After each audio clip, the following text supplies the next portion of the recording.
धूप तो ऐसे हो रही है।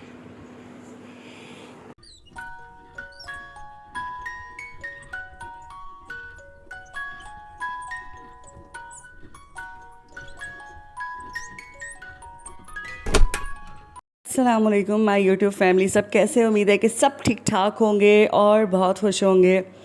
अब यहाँ पर कहने को तो शाम का टाइम हो रहा है, लेकिन इतनी शदीद गर्मी थी, 5 बजे के करीब भी हम लोग आज कुछ ज़्यादा ही जल्दी उठ गए थे।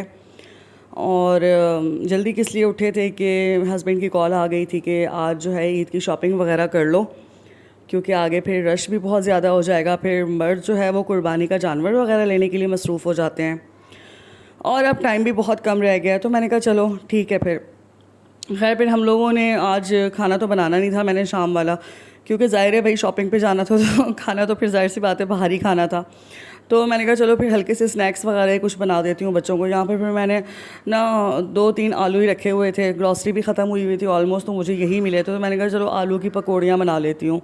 ये ना बहुत टेस्टी बनती हैं, मतलब इसमें पकोड़े नहीं, पकौड़ियाँ हम इसको कहते हैं आलू की। और ये बहुत, इसको आप जब इस तरह से छोटे छोटे आलू काट के और बेसन के अंदर डिप करके, और मतलब बड़ा यमी से इसका जो मिक्सचर बनता है ना, उसके बाद जब ये फ्राई हो जाती हैं क्रिस्पी सी, तो ये चाय के साथ शाम के नाश्ते में बहुत ही मज़ेदार लगती हैं। अब ये देखिए, हम मैंने आलू वगैरह काटे हैं, अब इसके अंदर मैं सारा मसाला ऐड करूँगी। उससे पहले मैं ये जो मैदा है इसको थोड़ी सी ग्रिप देने के लिए जो है ना, इसमें इसको थोड़ा सा क्रिस्प देने के लिए मैंने इसमें दो टेबल स्पून जो है वो मैंने डाल दिए इसके अंदर मैदा। अब इसके अंदर प्याज, हरी मिर्चें, हरा धनिया हो गया, और बाकी जितने भी सारे स्पाइसेस वगैरह होते हैं बेसिक, जो हम पकोड़े वगैरह बनाने के लिए इस्तेमाल करते हैं। गर्मी तो बहुत हो रही थी, लेकिन मैंने कहा चलो बच्चों को कुछ इस तरह का देती हूँ ताकि रात तक जो है ना इनका थोड़ा सा गुजारा हो जाए, क्योंकि शॉपिंग के बाद ही जाहिर सी बात है कुछ ना कुछ खाएंगे तो बहुत ज़्यादा टाइम हो जाएगा ना। तो मैंने कहा कि कुछ इस तरह का देती हूँ कि ताकि 3-4 घंटे इनके आसानी से निकल जाएँ। तो खैर मैं ये फ़्रेश बेसन उसी टाइम मंगवाया था, ख़त्म हुआ हुआ था, तो जैसे ही आया ना, इसको अभी मैंने बॉक्स में भी नहीं डाला था, तो मैंने पहले कहा मैं बना लेती हूँ, उसके बाद फिर डालूँगी। फिर इसके अंदर मैंने सारे स्पाइसेस वगैरह डाले, नमक हो गई, कुटी हुई लाल मिर्च हो गई, और हल्दी हो गई हल्की सी। टर्मेरिक पाउडर जो है वो वैसे भी खानों में इस्तेमाल करना चाहिए, बहुत अच्छा होता है। और लाल मिर्च पिसी हुई हो गई, तो इससे बड़ा जो है ना इन्हेंस हो जाता है फ्लेवर।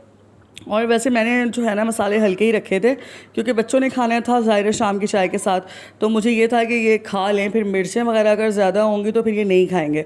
और इसमें थोड़ी सी खुशबू के लिए जो है ना मैंने इसमें थोड़ा सा सूखा धनिया भी ऐड किया था, तो आप लोग भी वो ऐड कर सकते हैं। खैर उसके बाद फिर मैंने इसको फ्राई करना शुरू किया। इसको बीट करने के बाद फिर मैंने इसको फ्राई करना शुरू किया, और ये इतनी क्रिस्पी और इतने मज़ेदार बने थे। इसको आपने हल्की आंच पे फ्राई करना है, और जब तक ये क्रिस्प इस पे ना आ जाए ना, यानी कि तो आपने इसको फिर उतारना नहीं है, वरना अंदर से ये कच्चे रह जाएंगे। ये देखें, फिर बच्चों ने बड़ा मज़े से यानी कि एंजॉय करके खाया था। तो ये खैर अभी नींद से ही उठे थे, तो मैंने इनको चाय और ये पकौड़ियों का जो है ना नाश्ता करवा दिया था, ताकि जो है ना रात तक इनका थोड़ा गुजारा चल जाए। तो खैर बच्चे बहुत इंजॉय करते हैं इस तरह की चीज़ें, गर्मी हो या सर्दी हो, इनको बहुत इंजॉय करना होता है। खैर मैंने भी साथ साथ इंजॉय किया बच्चों के। फिर वकास साहब आ गए थे, हस्बैंड आ गए थे, उसके बाद फिर हम लोग निकल गए थे शॉपिंग के लिए। और ये भावलपुर की बड़ी मशहूर सी जगह है, हकी सेंटर कहलाता है। इस पर सारे ब्रांड्स जो है ना ये लाइन से बने हुए हैं।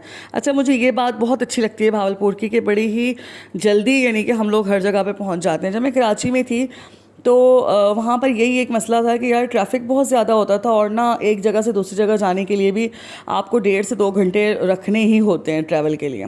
और भावलपुर में क्या है कि आप जितना भी ज़्यादा दूर रहते हो, यहाँ पर जितने भी ज़्यादा से ज़्यादा दूर जितने भी टाउन हैं, तो मैक्सिमम आपको 15 से 20 मिनट लगते हैं, और अगर कभी किसी दिन ट्रैफिक ज़्यादा हो तो 25 मिनट्स।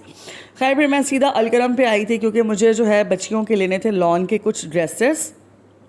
मैंने सोचा स्टिच भी लूँगी अनस्टिच भी लूँगी। तो ये देखें यहाँ पर शर्ट्स अवेलेबल थी। मैं क्या करती हूँ कि मैंने आपको पहले भी बताया था, मैं शर्ट ले लेती होती हूँ, 3-4 शर्ट पीसेस ले लेती हूँ, और फिर एक शर्ट में से जो है ना, मेरी 2 बेटियाँ हैं तो दोनों के फ़्रॉक इजीली निकल जाते हैं। कुर्तियाँ बनवाऊँ या फ़्रॉक बनवाऊँ तो वो मुझे बहुत आसानी हो जाती है। फिर मुझे ना फिर यहाँ पर 2 प्रिंट्स पसंद आए थे, तो यहाँ पे ओपन होके लगे हुए थे, तो फिर ये मुझे बाद में पता चला कि वही प्रिंट्स यहाँ पे ना खुले हुए लगे हैं। तो मैं इतना टाइम मैंने एवं ही वेस्ट किया वहाँ पर। खैर यहाँ पे फिर मैं जज़ा को भी साथ साथ पूछ रही थी कि बेटा आपको कौन सी प्रिंट पसंद है, मुझे बताओ आपका कौन सा कलर आपको पसंद है। मेरी कोशिश होती है कि इसकी जो चीज़ें हैं मैं इसको भी इन्वॉल्व रखूँ, ताकि ये ख़ुद भी थोड़ा सा ना सिलेक्शन के मामले में इसको ख़ुद को भी पता होना। ये 2 प्रिंट इसने पसंद किए थे। फिर मैंने ये सारे पसंद कर लिए थे। फिर जो इनका अलकरम वालों का जो ऊपर सेक्शन बना हुआ है ना, वो ये है। यहाँ पर बच्चों के स्टिच होती हैं चीज़ें, नीचे तो सारा अनस्टिच है पोर्शन। यहाँ पर बच्चों के ना स्टिच भी बड़े अच्छे और रिजनेबल मिल जाते हैं अगर सेल लगी हुई हो तो यहाँ पर मैंने सुना है कि 30% ऑफ लगा हुआ है। तो खैर फिर मैंने ये देखें जज़ा के काम, ये पता नहीं कौन सी आंटी को अपनी सलाम कर रही है और ये देखें, ये हद है भाई।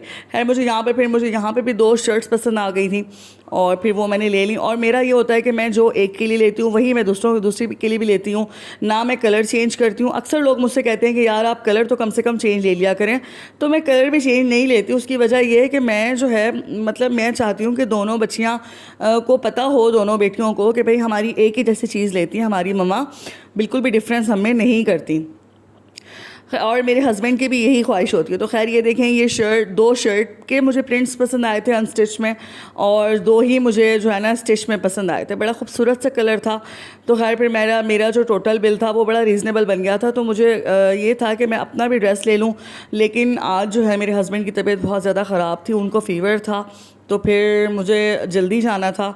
तो मैंने कहा चलो खैर फिर ठीक है, मैं नेक्स्ट चक्कर पे अपना ले लूँगी। और मुझे ये होता है कि बस बच्चों की अगर चीज़ ले ली है ना तो बस इनफ है वो ये रिटर्न पैसे लेके और फिर मैं बैग शैग उठा के और फिर मैं बाहर चली गई थी। बड़ी मुख्तसर सी मेरी शॉपिंग थी अलकरम से, लेकिन ये है कि बच्चों की बस इतनी ही मुझे करनी थी। ईद के इनके जो ड्रेसेस हैं ना वो मैंने एथनिक से ऑनलाइन ऑर्डर कर लिए थे, वो भी मैं आप लोगों को शो करूँगी इंशाल्लाह। खैर अब फिर हम लोगों को भूख लग रही थी, तो मेरा जो फेवरेट एक अड्डा कह लें एक फेवरेट पॉइंट है जहाँ के चिकन पराठे जो है ना बड़े मज़ेदार होते हैं। और ये देखें, मैं आपको उसकी लुक दिखाती हूँ। फिर गाड़ी में बैठ के हम लोग ऑर्डर करते हैं और ये देखें अंदर ये फिलअप होता है पूरा चिकन के साथ, और अचार वो लोग साथ में देते हैं। पता नहीं क्यों वॉइस ओवर करते करते भी जो है ना मेरे मुंह में पानी आ जाता है हालांकि ये पूरा पराठा मैंने ही खाया था।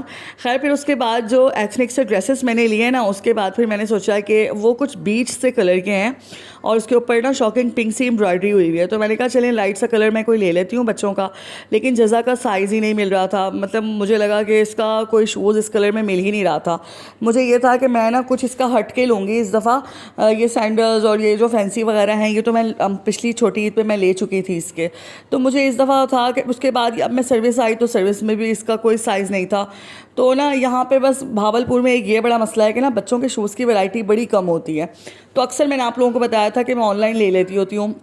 अच्छा, उसके बाद जो मज़ेदार टर्न आया ना वो ये आया कि हम लोग फिर बच्चों के कान छिदवाने चले गए थे। इनकी पियर्सिंग रहती थी, तो मैंने कहा चलो यार ईद पे बड़े प्यारे लगेंगे बच्चे, और ना मैंने फिर कहा कि जज़ा करवा लो। और जो जज़ा ने वहाँ ड्रामे लगाए मैं आपको क्या बताऊँ, बस यानी कि मेरी बस हो गई थी। जो वो देखें आप साइड पे देखें आंटीज़ बैठी हुई हैं, वो भी जो है ना परेशान हो रही थी जज़ा मतलब करवाने पे ही नहीं आ रही थी। ये हो गया था, यहाँ पर एक हो गया था अल्लाह अल्लाह करके।